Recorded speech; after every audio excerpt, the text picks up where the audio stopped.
Hey, what's going on, guys? Welcome back to RealLifeOORA, and my phone just went off. But welcome back to RealLifeOORA, and welcome back to our Photoshop tutorial part 2. And today we're going to be focusing on gradients. Now, if you do not know, gradients are basically a transition of two colors in a space. Okay, so a perfect example of this in nature is a sunset. A sunset causes, if you look up in the sky, to actually have a gradient of red down to orange, down to yellow, down to blue, or something along those lines, okay? So gradients are everywhere basically, and they also are perfect for adding a little flair to an image instead of just having a solid color background. It adds a little realism because then you can add a little bit darkness in certain areas and add shading. So don't worry about that. We're just going to get right into it though, and we're going to show you guys how to simply make a gradient and a few different ways to make a gradient. So first, let's create our document.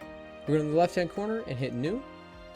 We're going to use our 1280 by 720 with our 72 resolution. And we're going to have the background contents as white. Okay? You can name this whatever you want. We're just going to hit OK. And here you have your blank document. We're going to create a new layer, layer 1. And you're going to want to focus on these two colors right here, the primary color and the secondary color. Okay? So these colors, when doing it the first way, are necessary for the gradient. So we're going to choose a different color, maybe, I don't know, a light blue. And this background color, we're going to choose a dark blue. Go ahead and actually click on that, and let's just choose a dark blue. There you go. Okay? Normally, gradients transition between light and dark colors, but they can transition from anything like green and red, blue and purple, really anything like that, okay? So we have our two colors, our primary color and our secondary color. We're going to go to the gradient tool, which is over here on the left hand side. The paint bucket tool might be over here there. If so, then just left click on it, hold it, and click gradient. Okay, so now you'll see a few things up here change. It shows your gradient color, so this is what it's going to look like. And you have a few different options. You can either have it linear, radial, or a few different ones including diamond. We're going to focus on linear first, so don't worry. Opacity, we'll have it as 100% because that's all we're focused on right now. You're going to take your cursor, which looks like a crosshair right now, left click, hold, and drag to anywhere you want. Okay, you can see that created our gradient. So the darker colors on the bottom, lighter colors on the top. If we hit Control Z, we can show you another one. So you can see the gradient actually differs depending on how long of the line that you hold it for. Okay, so you can see more area down here, more area up here.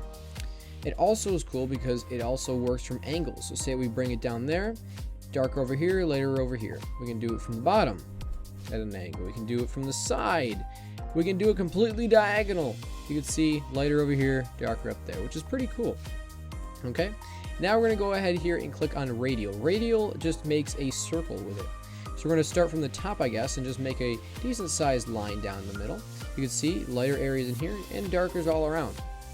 We can make this line super long and have a nice radial area. This is really helpful if you want to get like a nice curved effect of the lighting. This actually looks pretty cool, I have to say. I'm a big fan of blue gradient myself. And just like before, you can go ahead and do it from really anywhere that you want it to, as big or as small as you want it. Okay? So that's the first option. The second option, if we delete this layer, is to go ahead, convert that to a smart object, and we're going to right click on the layer, go to blending options, and look at our layers style. Okay? So we're going to go down and find gradient overlay. Left click on that, you can see it automatically switches to gradient mode. So this is just the black and white gradient. We're going to actually drop this down. You can see a whole bunch of preset ones, but we're going to click on the top left-hand one, which is our color selections. You can see it has our gradient right now. So if we click out of that, we can see it says styles linear. We can easily change that to radial or reflected, which is pretty cool. It shows the darkness on either sides and light in the middle. Oops. Or diamond, which has the diamond effect right there, which is pretty cool. Let's keep it on reflected. I actually like that.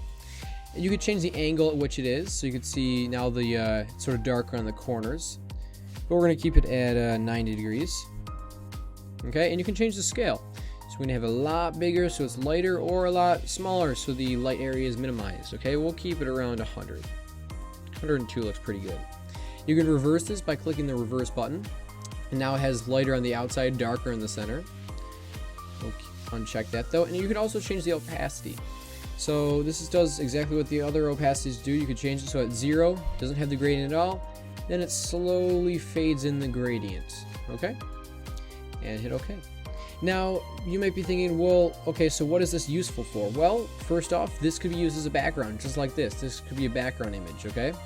Gradient backgrounds, they add a little pizzazz and a little depth rather than just having a solid color for a background, okay? Also, it really helps for shading, okay? And it really helps for realistic effects. So if we go here and we actually undo the gradient option and we add some text, I don't know, we'll just call it text. And you know, we're going to change this to white text just to help out my case a little bit. There we go. Can't even see it. Okay, we're going to change this just to gray just so you guys can see it a little bit. Color overlay. Don't worry about this. I'm just doing this so you guys can see a little bit better the text itself. Okay, so now you guys can see the text. I'm going to make that bigger. Right like that. There you go. Okay, so say you want to add this and make this look a little bit more realistic. What you could do is you could go to blending options, gradient, overlay. And we're going to keep it on this, but we're going to alter opacity down. So now it actually has a sort of cool little shadow effect as if there's a spotlight down on it. You could add different things to it to make it look more realistic, like drop shadows and outlines, strokes, and everything. Very easily, you see this looks a lot better than just simple text, okay? So that is it, guys. I hope you guys enjoyed it. If you did, please give a thumbs up down below. Also, tell me how I did. If you guys enjoyed it and you guys understood it, then be sure to tell me that. Now, next episode, we're going to be focusing on text right here and stuff. I'll show you guys everything you need to know basically about text. So thanks for watching, and I'll see you guys later. Bye!